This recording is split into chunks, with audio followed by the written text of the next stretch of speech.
Good morning, everybody. Good morning sir. My dear student, जैसा कि हम नोटिस के पहले रियल नंबर की चर्चा हो रही थी और वास्तविक संख्याओं के बारे में हम स्टडी करा रहे थे। आप सभी लोगों को ज्ञात भी है कि मैं वास्तविक संख्या के बारे में स्टडी करा रहा था। आखिर वास्तविक संख्या क्या है आपको पता है? रेशनल और इरेशनल मीन्स परमेय अपरमेय संख्याओं का बृहदीकरण को जोड़ करके देखा जाए तो परमेय में सब संख्या आ जाती है और अपरमेय इसके बाद जो संख्या बचती है वो अपरमेय कहलाती है। दोनों को जोड़ करके देखा जाए तो दोनों मिलकर के हमारे क्या कहलाते हैं? रियल नंबर्स मीन्स वास्तविक संख्या। अब वास्तविक संख्याओं में हम लोगों ने काफ़ी कुछ स्टडी कर रहा था। शांत दशंत दशमलव जो लास्ट हमारे सेशन में चल रहा था। इसके बाद हम लोगों ने सात दशांश देखा। हम लोगों ने देखा कि सभी संख्याओं का सहभाज्य एक होता है, को प्राइम नंबर। को प्राइम नंबर माने कि दोनों में विभाजित करने वाला नंबर क्या होता है? सिंगल वन होता है, वो एक होता है, जैसा कि मैंने पहले भी आपको बता चुका हूँ। अब मैं चर्चा करूंगा किसी भी वर्गमूल में दी हुई संख्या क्या परमेय संख्या होती है, इसका आज मैं स्पष्टीकरण करना चाहूँगा। सपोज दैट √3 एक अपरमेय संख्या है।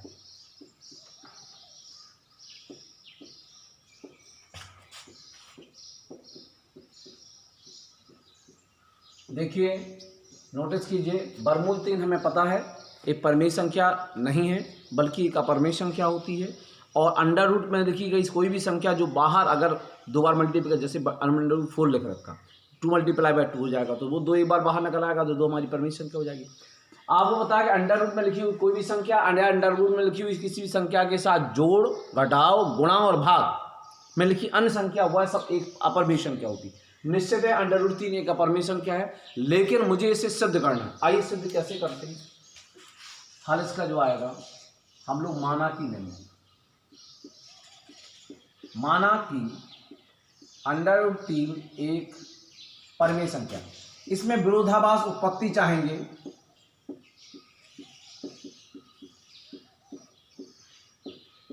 नोटिस कर लीजिएगा, इसके जो हम सिद्ध करेंगे तो इसकी सिद्ध करना हम विरोधाभास से करेंगे सर। मतलब क्या है कि सपोज दैट ये बोर्ड है लेकिन हम मान लेंगे यह बोर्ड नहीं है। सपोज दैट ये मार्कर है लेकिन इसको मान लेंगे मार्कर नहीं, ये पेन है। तो मैं विरोधाभास उत्पत्ति लेके चलूंगा और विरोधाभास से हम इसको फिर सिद्ध करना चाहिए। आइए देखते हैं क्या है स्थिति, किस तरह से होता है परमेय संख्या। तब कंडीशन क्या होगी? तब इसे P/Q के रूप में लिखा जा सकता है।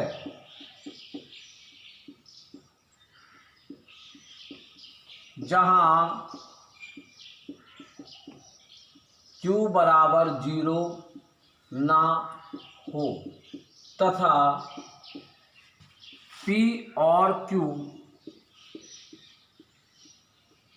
के सहअभाज्य, पहले बता चुके सहअभाज्य माने को प्राइम नंबर, दोनों का मल्टीप्लिकेशन है, सहअभाज्य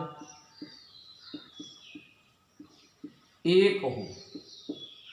ये भी नोटिस कर लीजिए, हमने माना वर्गमूल 3 को सिद्ध करना था कि परमेय संख्या है। मैंने माना इसको जस्ट अपोजिट कि परमेय संख्या माना इसको सिद्ध करना था कि वर्गमूल 3 is rational number, but I want to find that वर्गमूल 3 इज इसको हमें रेशनल नंबर सिद्ध करना है, हम इसको रेशनल नंबर मान के चलेंगे।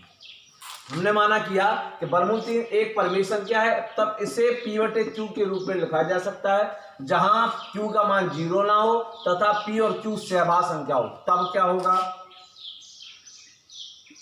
P/Q = वर्गमूल 3 दोनों पक्षों का वर्ग करने पर।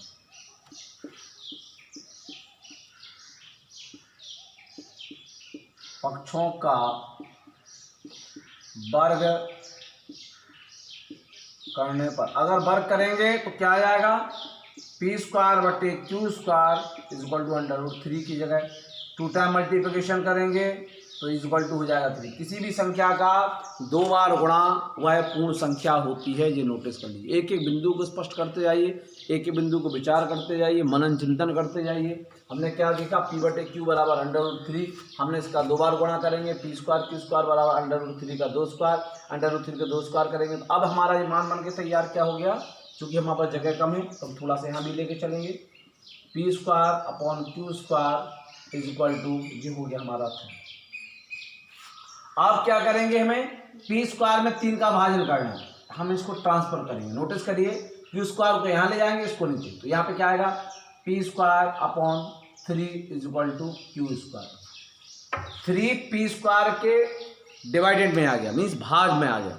नोटिस करिएगा 3 जो है वो पी स्क्वायर के भाग में आ गया, माने 3 पी स्क्वायर को विभाजित करता है, 3 पी स्क्वायर को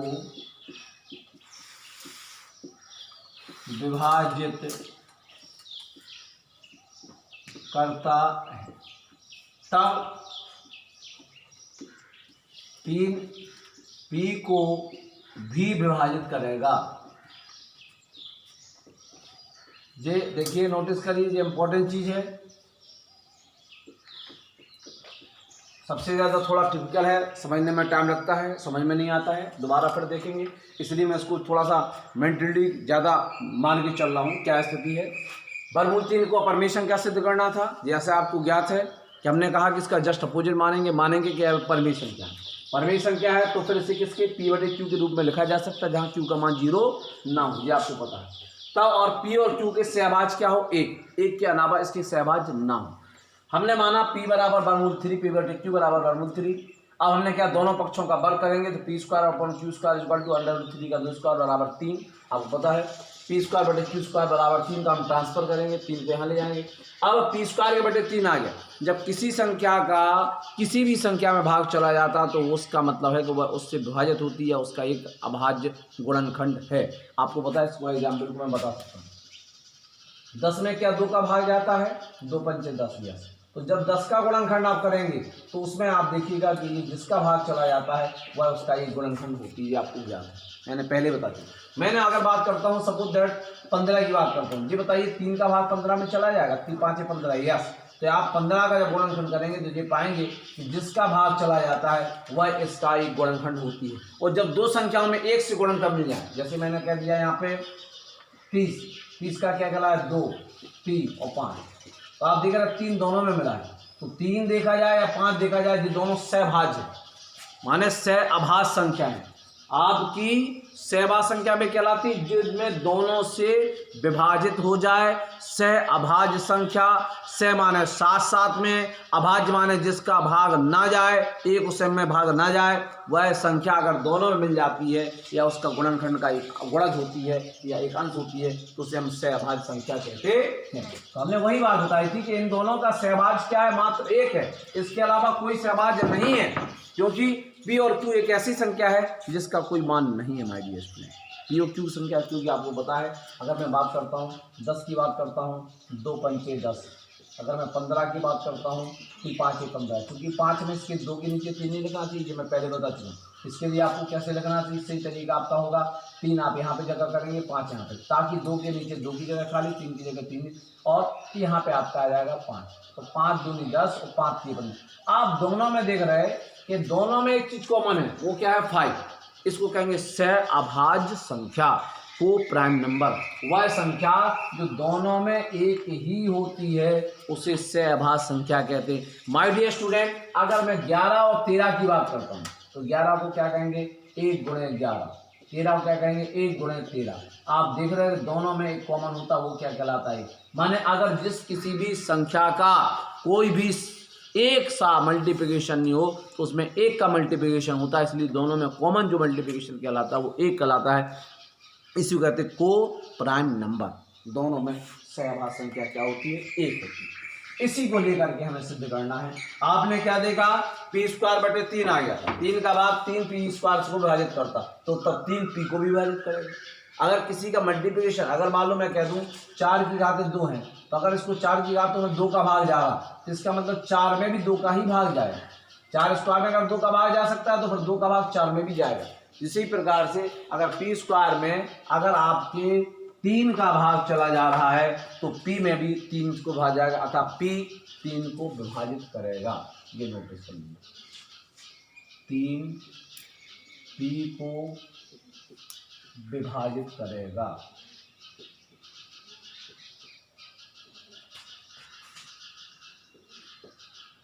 अब हमें एक चीज मिल गई, कोई बात नहीं, तब अगर विभाजित करेगा तो p का गुणनखंड क्या होगा, तब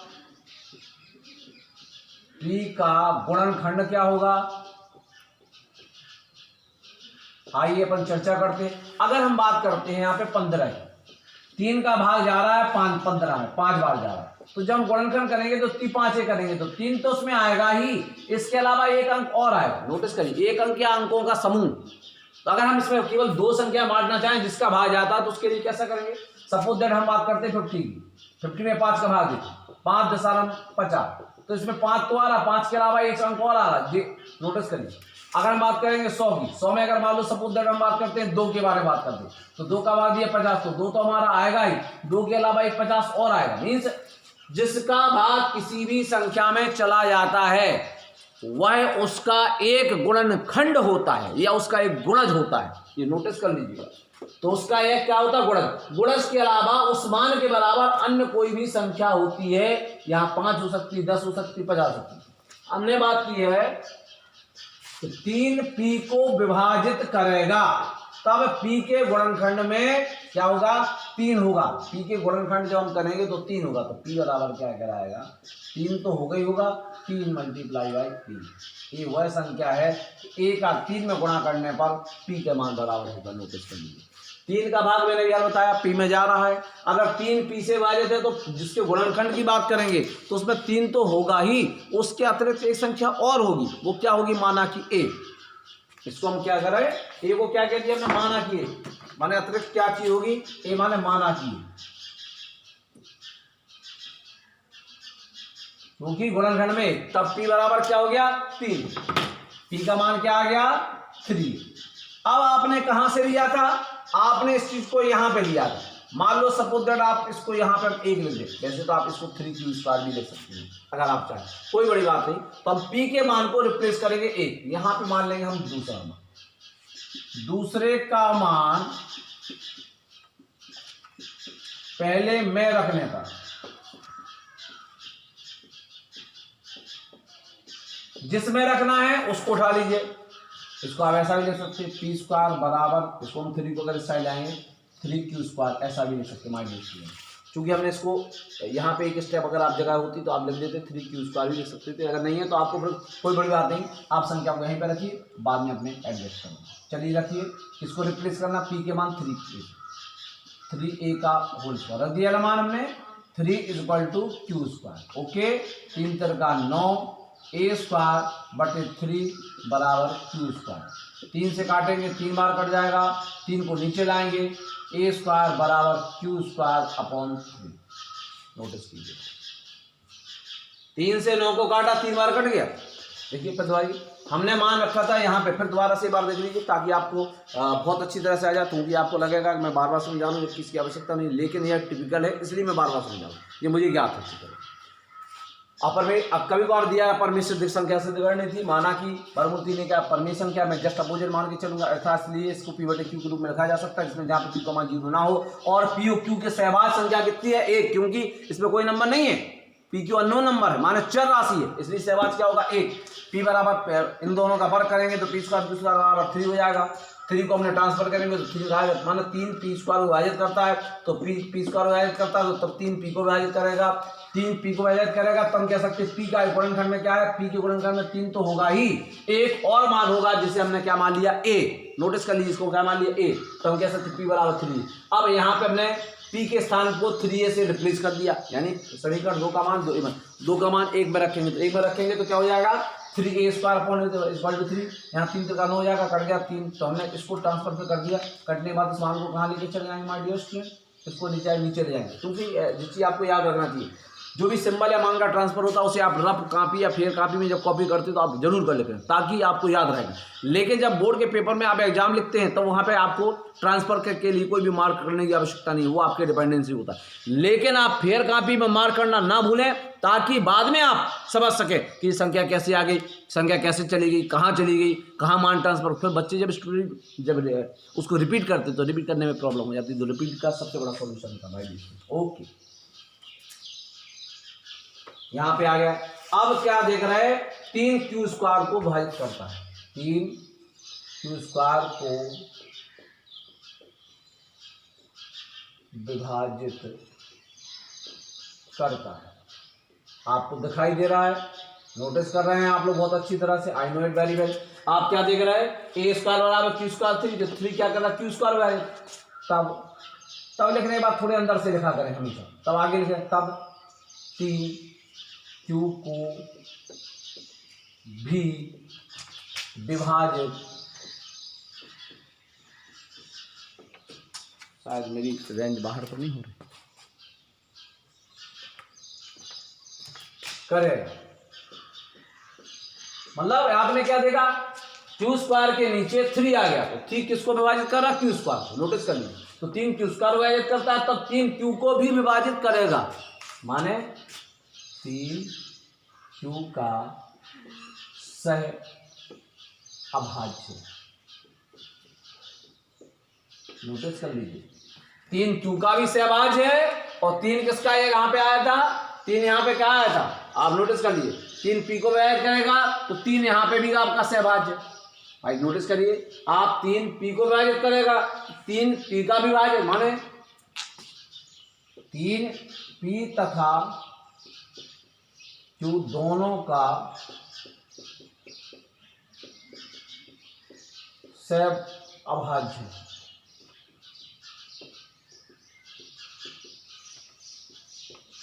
ये नोटिस कर लीजिएगा, क्या नोटिस आया कि 3 का भाग यहां चला गया पी में, 3 का भाग चला गया यहां क्यू में, दोनों जगह 3 का भाग चला गया। जबकि हमने क्या कहा था कि यहां पर पी और क्यू का सहभाज्य 1 है। अगर इसे और बढ़ाना चाहते तो लिख सकते हैं, इसके अलावा अन्य कोई सहभाज्य नहीं है, सहभाज्य नहीं है, इसको भी आप बढ़ा सकते हैं। हमें विरोधात्मक, लेकिन हमें क्या प्राप्त हुआ भैया, 3 पी और क्यू दोनों को विभाजित कर रहा, तो माने हमें विरोधात्मक प्राप्त होगा। अतः हमें कह सकते हैं विरोधाभास हो रहा है। हमें विरोधाभास हो रहा है, क्यों विरोधाभास हो रहा है, क्योंकि हमने माना था 1 है, पी और क्यू का सहभाज्य क्या है 1 के अलावा कोई और नहीं है, लेकिन निकला क्या, पी और क्यू का निकला 3। अगर मान लो हम यहाँ पे 5 मान लेंगे, √5 परमिशन क्या, √2 मान लेंगे, यहाँ पे आपका 2 का भाग आएगा, 2 का रूल हो जाएगा, 3 होगा तो 3 हो जाएगा, 5 है तो 5 हर जगह, 7 है तो 7, 11 है तो 11, मानो कोई भी चीज़ अगर मान अननोन नंबर इसके बाद आ सकता है तो आप कोई बड़ी बात नहीं, आप ले सकते हैं। तो हमें विरोधाभास होगा। अतः जब विरोधाभास होगा तो अतः क्या है, √3 को हमने माना था परिमेय संख्या, अब यह उसकी अपोजिट हो जाएगी, अतः √3 एक अपरिमेय संख्या। यही मुझे चाहिए था, हमने इसे विरोधाभास से पैदा कर लिया। एक मिनट आप तुरंत देख लें, हमने क्या माना, √3 एक परिमेय संख्या है, इसे p/q के रूप में लिखा सकता, क्यू का मान 0 ना हो, पी और क्यू का सहभाज्य 1 है, और इसके अतिरिक्त अन्य कोई सहभाज्य नहीं है। ये आप लिख सकते थे, बढ़ा सकते थे, हमने मान रखा, स्क्वायर किया, 3 मान आ गया, 3 पी को विभाजित करता है तो पी स्क्वायर विभाजित करता है तो 3 पी को विभाजित करेगा, पी का एक गुणन करने आए, लिख देंगे पी ए का एक सहभाज्य, 3 पी का एक सह अभाज्य। वो बाद में फाइनली भी कर सकते हैं आप लोग। पी का मान गुणन करना 3, यहाँ पे ये मानेंगे, इस मान को हम लेकर के यहाँ पे रखने का प्रयास करेंगे, स्क्वायर करेंगे, यहाँ पे भी हम देख रहे हैं क्यू के नीचे ले आएंगे तो क्या है, 3 क्यू को विभाजित करता, अब 3 पी को विभाजित करता, 3 क्यू को, तो क्यू 3 क्यू का भी विभाजित करेगा, अर्थात क्यू का सहभाज्य। मतलब हमें सिद्ध करना है, हमें जानबूझ के सिद्ध करना है कि 3 को विभाजित करता है पी को और 3 को बढ़ता है क्यू को, ताकि ये पता चल जाए कि पी और क्यू का एक के अतिरिक्त दूसरा सहभाज्य 3 भी है। तो क्या लगा, पी एक दोनों का सहभाज्य संख्या है, अतः विरोधाभास प्राप्त हुआ, क्योंकि हमने माना था यहाँ तो सहभाज्य क्या है 1 और 1 के अलावा कोई और संख्या नहीं है। यहाँ प्राप्त हुआ कि इसके अलावा संख्या क्या है 3, जबकि ये क्या होगा विरोधाभास। विरोधाभास की स्थिति में क्या होता है, तब हम कह सकते हैं जो चीज़ मैंने माना था वह उसका खंडन हो चुका है, विरोधाभास में उसका खंडन हो जाता, अतः वर्गमूल 3 एक परिमेय संख्या। थैंक यू, इसको नोटिस कर लीजिए प्लीज़। माय डियर स्टूडेंट, यहाँ पे एक बार नोटिस कर लीजिए, पी और क्यू सहभाज्य संख्या 1 है और 1 के अतिरिक्त, मतलब यहाँ पे हम रिमार्क कर दे रहे हैं, आप नोटिस कर लीजिएगा मेरे सेंटेंस को, 1 के अतिरिक्त अन्य कोई भी सहभाज्य संख्या या इसका कोई भी गुणज नहीं है। यहाँ पे नोटिस कर लीजिएगा कि पी और क्यू का सहभाज्य 1 है, 1 के अतिरिक्त अन्य कोई सहभाज्य नहीं है अथवा अन्य कोई गुणज या गुणनफल नहीं है। ये नोटिस कर लीजिएगा, इस बिंदु को आप यहाँ पे मार्क करके चलिएगा ताकि आप स्पष्ट कर देंगे। पी और क्यू का सहभाज्य संख्या 1 है, एक हो मतलब एक है, इसके अतिरिक्त अन्य कोई सहभाज्य संख्या नहीं है या इसका अन्य कोई गुणज नहीं है, ये आप नोटिस जरूर कर लीजिएगा प्लीज। नेक्स्ट क्वेश्चन पे आ जाइए। वर्गमूल 3 एक अपरिमेय संख्या है। कभी कभार सवाल में दिया जाता है कि अपरिमेय संख्या है, स्पष्ट कर दिया उन्होंने। तो दिखाइए कि 4 वर्गमूल 3 भी एक अपरिमेय संख्या है या होगी। यहाँ पे नोटिस कर लीजिएगा, या तो संख्या है आएगा या फिर होगी, जो भी शब्द आएगा वो आप नोटिस कर लीजिएगा। तो इसमें आपको क्या दिया कि वर्गमूल 3 एक अपरिमेय संख्या है, स्पष्ट उसने कर दिया कि ये संख्या तो अपरिमेय है ही, लेकिन सिद्ध क्या करना कि 4 वर्गमूल 3 भी एक अपरिमेय संख्या होगी। चूंकि हमने बताया था इसके हल करने में हमें विरोधाभास लेना है। माना कि, अब आप अगले लाइन से लिखेंगे वर्गमूल 3 एक, चूंकि स्पष्ट है इसके लिए माना नहीं लिखना है, नीचे वाले के लिए हम लोग लिखेंगे वर्गमूल 3 एक अपरिमेय संख्या है। अगर इसको लेके चलेंगे कि एक अपरिमेय संख्या है, जैसा कि उसने दे रखा है, ये उसका दिया हुआ है। अब हमें सिद्ध करना है 4 वर्गमूल 3 एक अपरिमेय संख्या हो। ये दिया है, इसे हम सिद्ध करना है या ज्ञात करना है या हल करना है। तो कैसे ज्ञात करेंगे? हम विरोधाभास लेंगे। विरोधाभास कैसे लेंगे आपको ज्ञात है, हम पहले बता चुके हैं। माना कि 4 वर्गमूल 3 एक परिमेय संख्या है।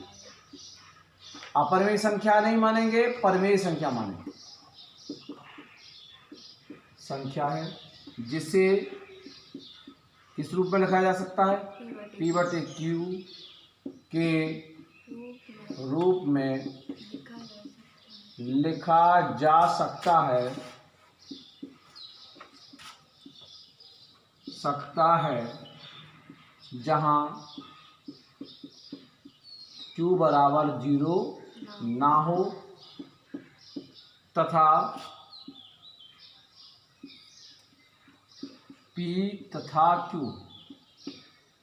P और Q ले लीजिए आप, 2 बार तथा आ रहा था, के सहअभाज्य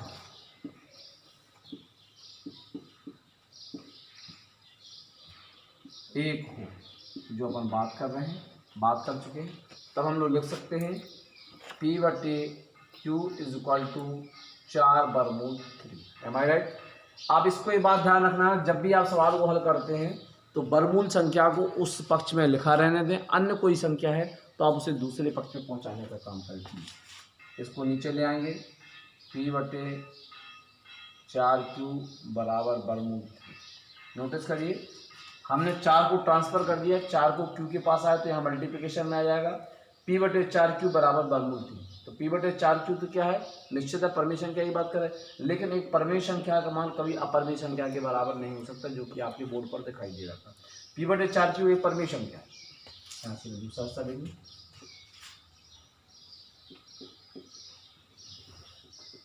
एक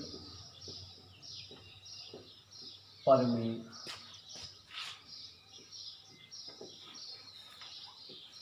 संख्या है, ये नोटिस कर लीजिए, जिसका मान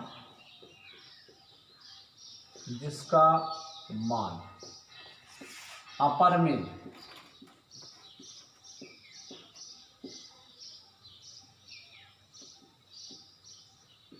संख्या वर्गमूल 3 के बराबर नहीं हो सकता,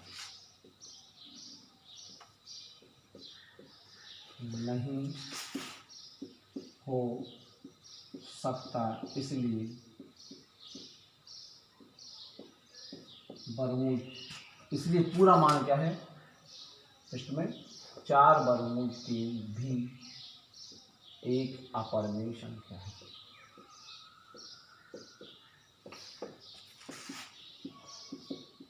क्या बात आई? सिद्ध करना था, उसने दे रखा था, दिया है या ज्ञात है वर्गमूल 3 एक अपरिमेय संख्या है। तो दिखाइए 4 वर्गमूल 3 भी एक अपरिमेय संख्या होगी। अगर नहीं भी दिया है तो एक बात जान लीजिए, कोई भी वर्गमूल में लिखी संख्या पे अगर उसको सिद्ध अकेला करना हो, अगर आपको वर्गमूल 3 को अकेला सिद्ध करना हो तो जैसा कि मैं पहले वाले वीडियो में बता चुका हूं वैसे ही आप हल करेंगे। लेकिन अगर इसके अलावा अन्य किसी संख्या को सिद्ध करना हो तो फिर ऐसी स्थिति में स्पष्ट है कि वर्गमूल 3 हमारी परिमेय संख्या है, अपरिमेय संख्या है, उसको हम लेके चलेंगे फिर सिद्ध करेंगे।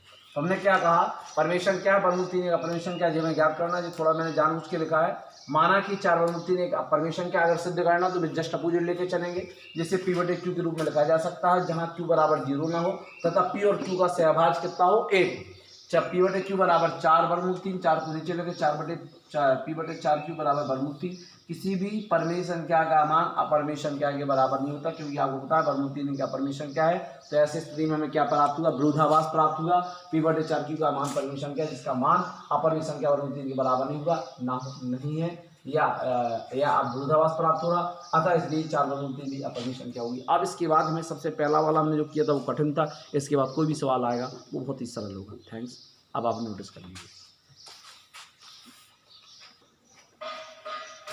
देखिए नेक्स्ट क्वेश्चन हम सॉल्व करना चाहेंगे इसी पे आधारित। अभी हमने किया था, सपोज दैट लिखा है √3/5 एक अपरिमेय संख्या है। मैं कुछ सवाल फास्ट कराऊंगा क्योंकि मैं डिटेल में नहीं जाऊंगा, बस केवल थोड़ा थोड़ा हिंट देंगे कि आप लोग अगर कोई क्वेश्चन आ जाए तो उसे कैसे कर सकते हैं माय डियर स्टूडेंट।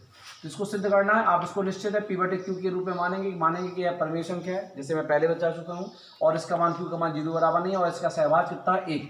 अब हम इसको हल करेंगे, तो इसके लिए आप क्या करें, 5 को साइड को पहुंचा दें, √3 = 5p/q। इस बात का विशेष ध्यान रखेंगे, 5p/q = √3।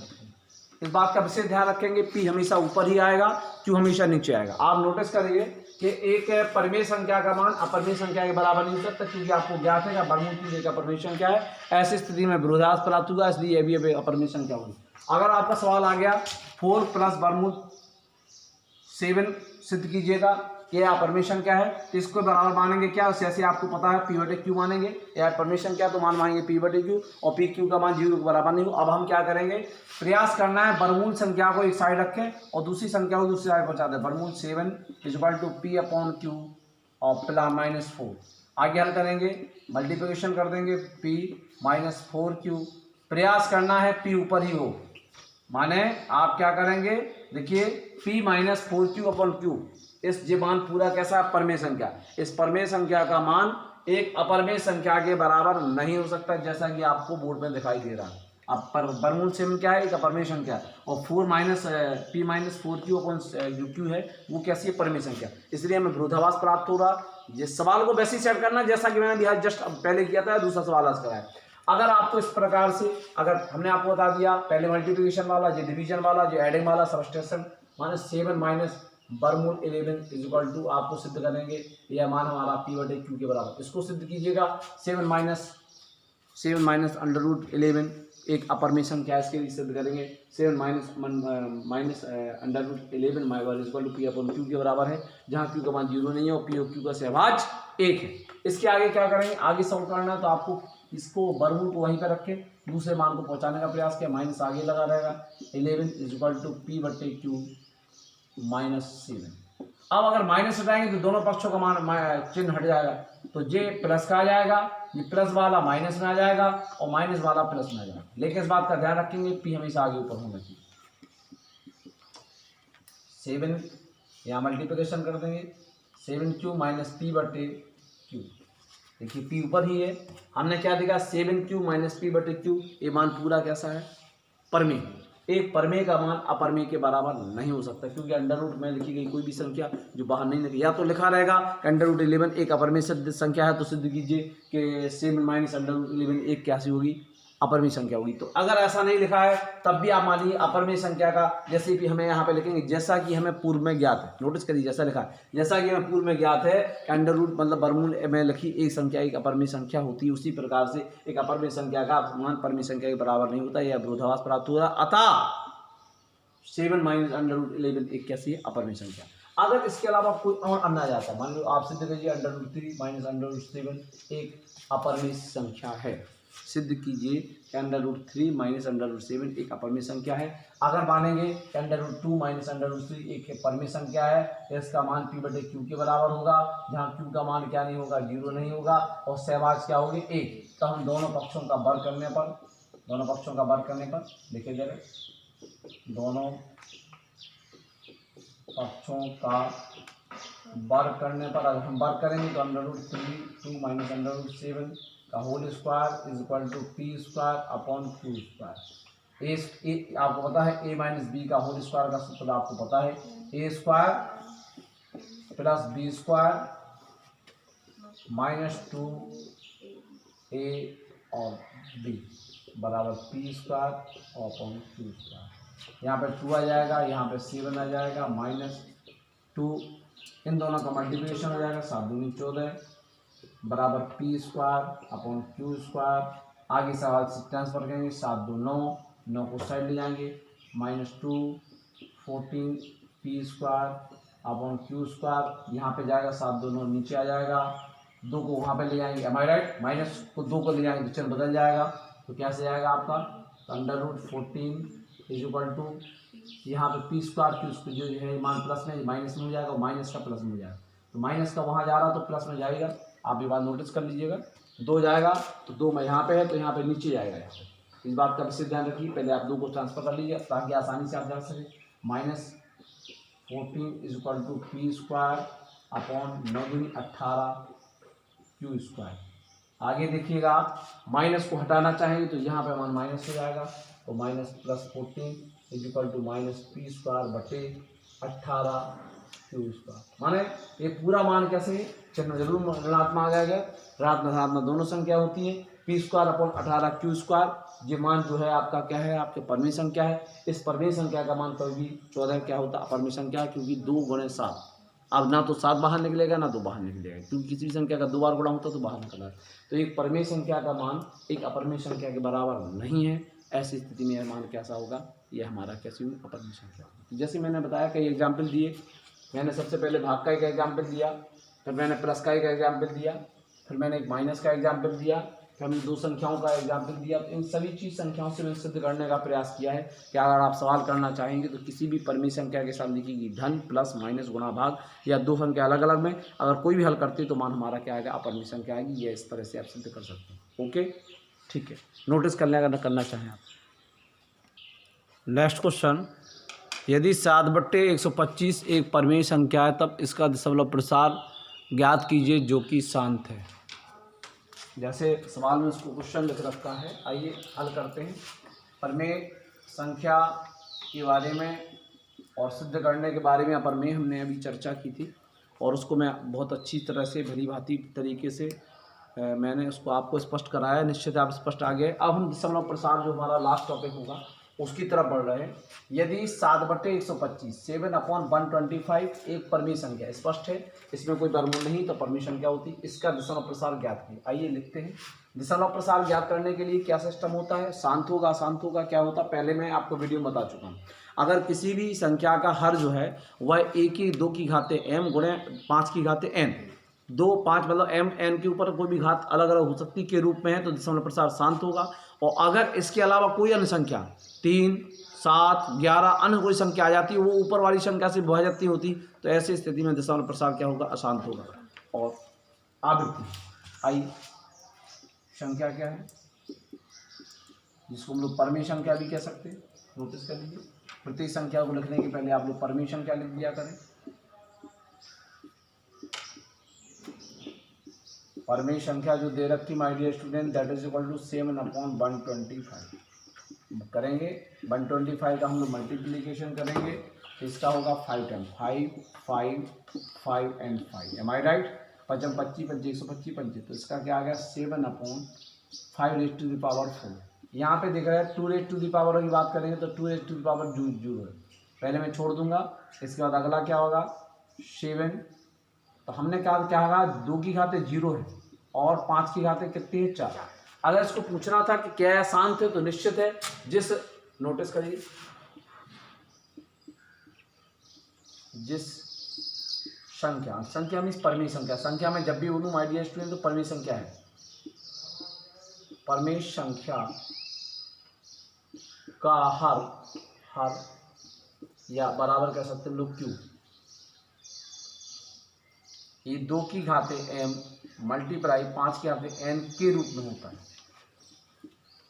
रूप में होता है उसका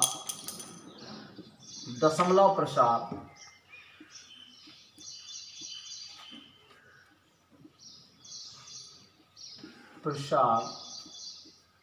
शांत होता है। ये हमेशा के लिए आप नोटिस कर लीजिएगा, जिस किसी भी संख्या का हर मीन्स कोई भी परमेय संख्या का हर जो है, हर माने क्यू जो है, उसका मान एक की घात 2 की घात m मल्टीप्लाई बाई 5 की घात n के रूप में होता, तो दशमलव प्रसार कैसा होगा? शांत होगा। समझे बात को कि नहीं? ये नोटिस कर लीजिएगा।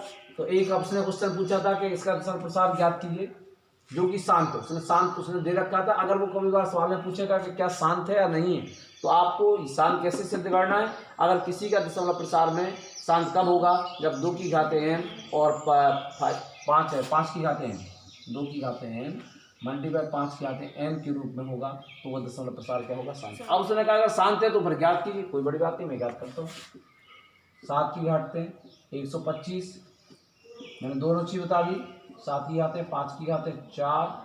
अब अगर मान लो दशमलव प्रसार ज्ञात करने के लिए हमेशा हर में या क्यू के स्थान पर शून्य वाली संख्या होना चाहिए।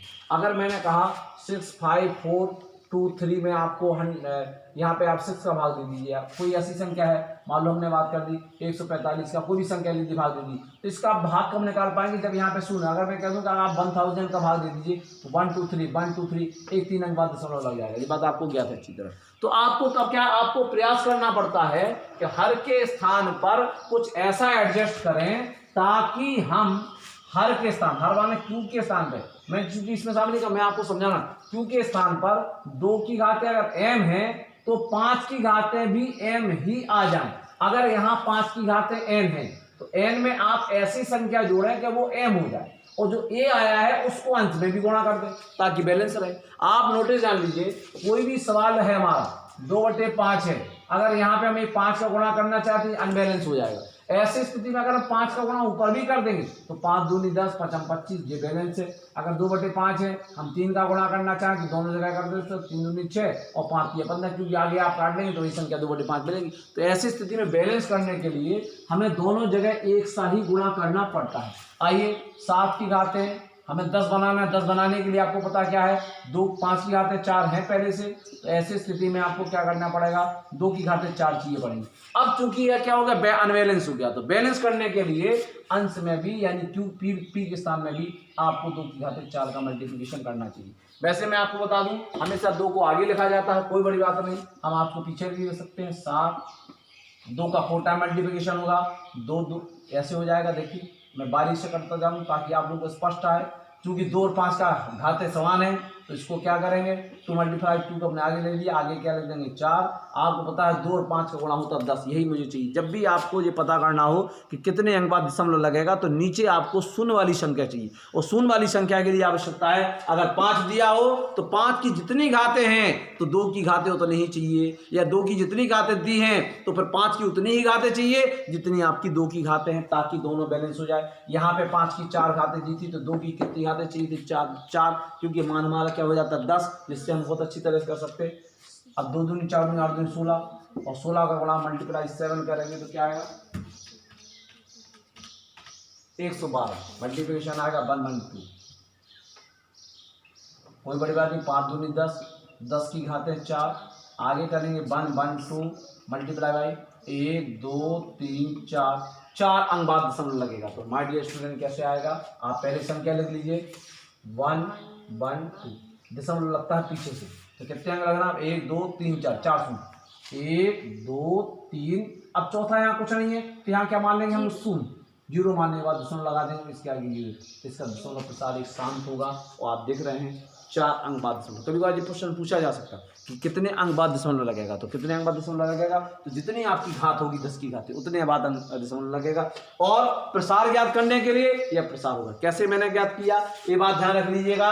हर पर, हर मीन्स क्यू के स्थान पर अगर 2 आया हो तो 5, 2 की जितनी घात आई हो तो 5 की उतनी ही घात चाहिए। अगर 5 ना आया हो, अगर 5 आया हो तो 5 की जितनी घात है तो 2 की उतनी घात, ताकि दोनों के जोड़े को हम क्या बना सकें? 10 बना सकें। जब 10 बना देंगे तो हमारे लिए घात लगाना बड़ा ही आसान हो जाता है। 10 की 4 घातें 1 2 3 4, 10 की 4 घातें नोटिस कर रहा है कि नहीं? तो 10 की 4 घातें माने 4 शून्य आ गए, तो 4 शून्य का भाग देंगे तो होगा 1 2 3, एक शून्य के बाद आपका 4 शून्य। भाग में शून्य दशमलव आपका इस साइड चलता है, हमेशा जान लीजिए दशमलव कहाँ पे होगा, अगर हम कहें तो दशमलव यहाँ पे होगा। नोटिस कर लीजिए, जब भी कोई बात करता है तो संख्या के अंत में दशमलव होता है, तो भाग को जान लीजिए, भाग में दशमलव यहाँ की हो जाता है और गुणा में दशमलव आपका यहाँ पे जाता है।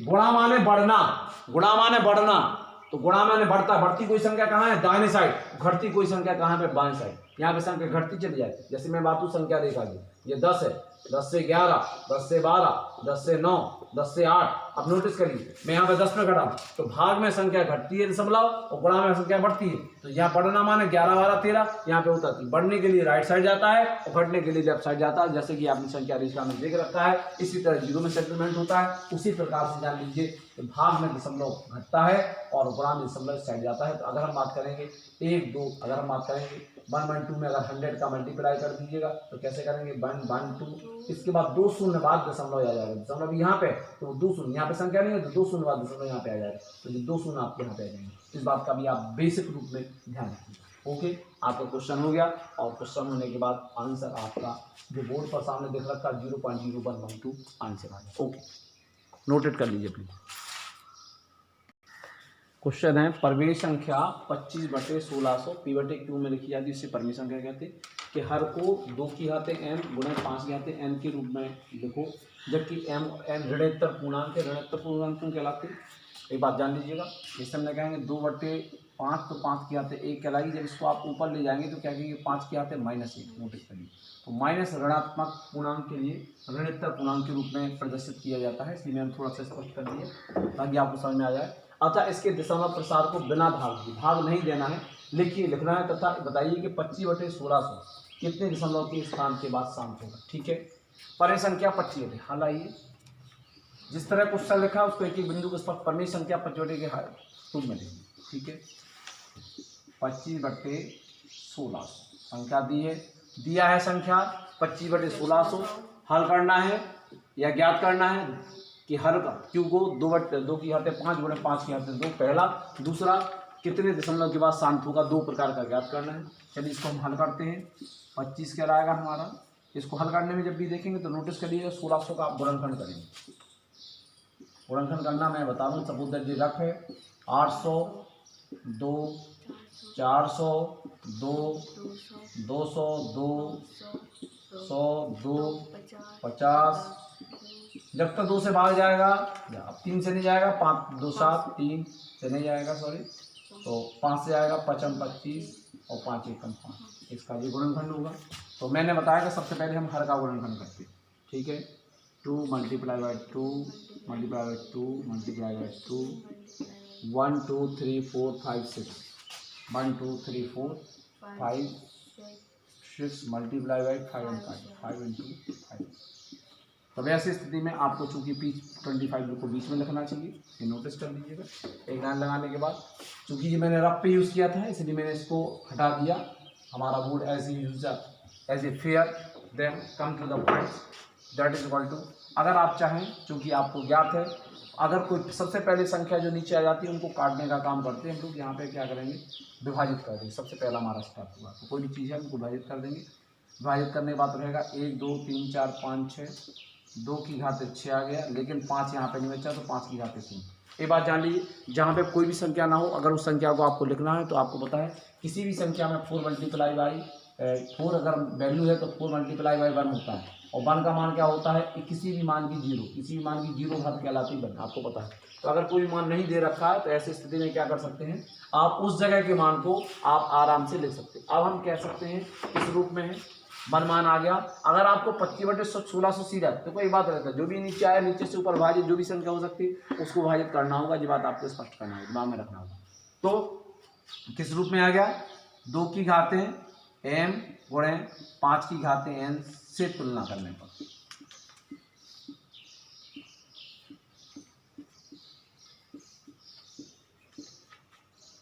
अगर करेंगे तो हम कहेंगे m का मान आ गया 6 और n का मान आ गया कितना 0। या फिर अगर आप 25 को रिप्लेस नहीं करते, ये बात जान लीजिए, पहले रिप्लेस करना पड़ेगा। अगर आप 25 को रिप्लेस नहीं करते हैं तो क्या होता, 25 के ऊपर यहाँ पे क्या आता तब मान आएगा। 25 को आप यथावत रखें तो 25 के ऊपर क्या आ जाएगा 2 की घात 6 मल्टीप्लाई 5 5 की घात 2 तब मान आ जाएगा। यहाँ पे क्या आ जाएगा m बराबर 6 और n बराबर आएगा 2। नोटिस कर लीजिए, अगर 25 को आप हटाते नहीं हटाते तो रखे रहेंगे तो क्वेश्चन कभी भी बोर्ड वाले क्वेश्चन ऐसे नहीं देंगे ताकि आप फंस जाए, ये बात आप जान लीजिए। वो बिल्कुल परफेक्ट क्वेश्चन देते हैं ताकि कहीं भी कोई भी गुंजाइश ना हो। अगर कोई 3 5 आता तो उसको चेक जरूर करें। तो ऐसी स्थिति में आप क्या करेंगे, तो यहाँ से अगर डिवाइड नहीं करते तो जीरो नहीं आएगा, तो यहाँ 0 आएगा। लेकिन अगर आप डिवाइड नहीं करते 25 को यथावत रखते तो 2 की घात 6 मल्टीप्लाई 5 की घात 2। अब उसने क्या कहा, पहला क्वेश्चन आपका हो गया कि के रूप में लिख सकते हो, जबकि m n का ऋणात्मक तो आता है इसके दिशा में प्रसार होना। अब ये रूप में लिख सकते हैं, हमने बताया। मैं तो ये लिखना या निकालना मैंने आपको बताना चाहा था, इसलिए मैंने बताने की कोशिश की। क्वेश्चन क्या ज्ञात करना, क्वेश्चन में आता इसके दशमलव प्रसार को बिना भाग दिए लिखिए तथा बताइए 25/1600 कितने दशमलव प्रसार के बाद शांत होगा। ठीक है, 25/1600 की हम बात करते हैं। दूसरा क्वेश्चन जो है 25 यथावत रहेगा, 1600 के लिए क्या रहेगा 2 की घातें हमारी कितनी है 6 मल्टीप्लाई बाई 5 की घातें कितनी है 2। M I right. अब हमें अगर 2 की घातें 6 हैं 5 की घातें 2 है तो इसका मतलब है कि हमें यहाँ पे 3 और चाहिए। तो क्या करेंगे हम लोग 25 यहाँ पे क्या करेंगे 5 की घातें कितनी चाहिए हमें 4 ऊपर चाहिए है और 2 की घातें 6 मल्टीप्लाई 5 की घातें 2 गुणे 5 की घातें 4। देखिए 4 2 6 हो गई 4। यहाँ पे बैलेंसिंग क्या लाएगा, बैलेंसिंग नहीं हुआ तो गलत हो जाएगा, तब आ जाएगा 25 गुणे 5 की घातें 4 2 की घातें 6 गुणे 5 की घातें 6, क्योंकि गुणा में घातें क्या हो जाती जुड़ जाती है, भाग में घातें घट जाती है। अब हमारा नीचे 10 बन जाएगा 25 गुणे 5 की घातें 4 बट्टा 2 गुणे 5 ये 10 बन गया की घातें 6। बड़े आसानी से करते चले जाइए। 25 गुणे 5 की घातें 4 ऊपर लेंगे चूंकि, और नीचे कितना आ जाएगा 10 की घातें 6। अब आप देखिए, अब आपका क्वेश्चन में क्या आ गया 25 गुणे 5 की घातें 4 और 10 की घातें कितनी आ चुकी हैं 6। आपके क्वेश्चन में साफ ढंग से दिखाई दे रहा है, स्पष्ट दिखाई दे रहा है, इसको आप समझ सकते हैं। अतः आप कह सकते हैं जब 10 की घातें 6 आ चुकी हैं तो 6 अंक कितने दशमलव के स्थान के बाद शांत होगा 6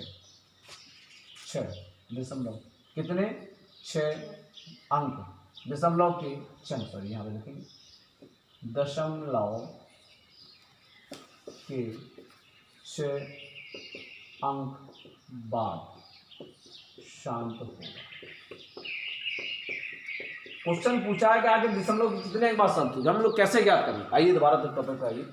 25/6 2600 था, यहाँ पे हमने देखा 2 की 6 घातें आई हैं 5 की 2 घातें आई। अगर हम डिवाइड करते तो अगर कोई पूछ सके तो कि m की है कितनी m और n की घातें कितनी होगी, तो अगर मैं 25 से विभाजित कर दूंगा तो m की घातें 0 आएगी और नहीं घात करेंगे तो m की घातें 2 आएगी। एक मैंने क्वेश्चन निकालने की कोशिश की। अब उसने कहा कितने स्थान बाद शांत होगा, तो आपको पता है कि आपको यहाँ पे 5 की 2 घातें 5 की 4 घातें और चाहिए, तो 4 घातें यहाँ पे मल्टीप्लाई करेंगे, ऊपर नीचे हर अंश में दोनों करेंगे पी क्यू के स्थान पर। ऐसी स्थिति में यहाँ पे कितना हो जाएगा 6 और 2 और 5 को ले लेंगे अंदर तो उसके आगे 6 आ जाएगी और यहाँ पे मल्टीप्लिकेशन तो आपने क्या देखा 10 में मरने के ऊपर घात कितनी आ रही 6। 10 की जितनी घात होती 10 के जितने शून्य होते हैं जितनी 10 के ऊपर घात होती उतने अंकवादी दशमलव क्या हो जाता है शांत हो जाता है। इसको नोट कर लीजिए प्लीज। नेक्स्ट क्वेश्चन, यदि 0.3528 को p/2m मल्टीप्लाई 5m के रूप में व्यक्त किया जाए तो m और p का मान ज्ञात कीजिए। आइए हमारा क्या दिया है 0.3528 व्यक्त करना है p बराबर 2m के रूप में, तो क्या ज्ञात करना है find the value of the 2nmp और फिर आ जाएगा आगे हल। तो वैल्यू क्या हमारे पास 0.3528। माय डियर स्टूडेंट इसको हल करेंगे 1 2 3 4 4 अंकों बाद 0 लग रखा है तो आपको 0 रिप्लेस करना है। आप डेसिमल से रिप्लेस करेंगे, डेसिमल को रिप्लेस करेंगे by the value of the 10। तो 10 में कितने 1 2 3 4 प्लेसेस है तो 4 0 आ जाएंगे। इसको आगे एक्सप्लेन करेंगे 3528 10 की पावर कितना है माय डियर स्टूडेंट 10 की पावर कितना है 4। आगे आप करेंगे इसको चूंकि 5 में हमने बताया 2 मल्टीप्लाई 5 में लगेंगे 3528 मल्टीप्लाई बाई 2 मल्टीप्लाई बाई 5/4। देखिए आपको पता है हर संख्या को 2 और 5 के रूप में लेना, 2 की घातें हैं multiply 5 multiply 5 to power n के रूप में लेना। Am I right. सबसे पहले दशमलव को हमने हटा कर 0 लिया, फिर 10 बनाया, 10 के बाद हमने 2 5 का मल्टीप्लिकेशन किया। आगे हल करेंगे तो क्या आ जाएगा, equal to 3 5 2 8 multiply by 2 raise to the power 4 multiply by 5 raise to the power 4। Am I right? आप देख रहे हैं क्या यहाँ किसी संख्या से ऊपर विभाजित हो रहा है, 2 से विभाजन हो रहा है। M I right? तो 2 से विभाजन हो रहा है, तो ऐसी स्थिति में आप लोग इसको 2 से विभाजित कर सकते हैं। इसके लिए आपको प्रॉपर गैप रखना पड़ेगा ताकि विभाजन के बाद संख्या बची रहे। 2 8 मल्टीप्लाई बाई 2 का 4 बार टाइम्स है 1 2 3 4। अगर जरूरत पड़ेगी तो 5 से विभाजन हो रहा है तो 5 से तोड़ देंगे, 2 से मल्टीप्लाई करेंगे, 2 एकम 2 1 15 8 दूनी 7 दूनी 14 1 12 2 छक्के 12 4 दूनी 8 4 दूनी 8 6 दूनी 12 2 9 7 दूनी 14 15 5 1 2 1 3। ठीक है, दूसरा आदित करेंगे 8 दूनी 16 8 दूनी 16 4। ठीक है, दूसरा आदित करेंगे 4 4 1। M I right? अब क्या मान आ गया वैल्यू हमारा 4 4 1 अपॉन 2 मल्टीप्लाई बाई 5 की रेज़ टू पावर। अब 2 की 1 की वैल्यू कितनी है 8। अब इसकी तुलना किससे हमें करनी है, p 2 raise to power m multiply by 5 raise to power n से तुलना करने पर। जब भी किसी वैल्यू निकाली हो तो तुलना करके निकाल सकें। p का वैल्यू क्या आ जाएगी, p इक्वल टू आ गया 4 4 1। M I right? यहाँ 1 था, किसका मान था, m का, m इक्वल टू आ गया 1। n किसका था, n 5 के ऊपर था तो 5 ऊपर तक आ गया 4। अब उसने क्या कहा था m m p, तो पहले n का मान रखा, तब n बराबर 4 m बराबर 1 और p बराबर 4 4 1 होगा।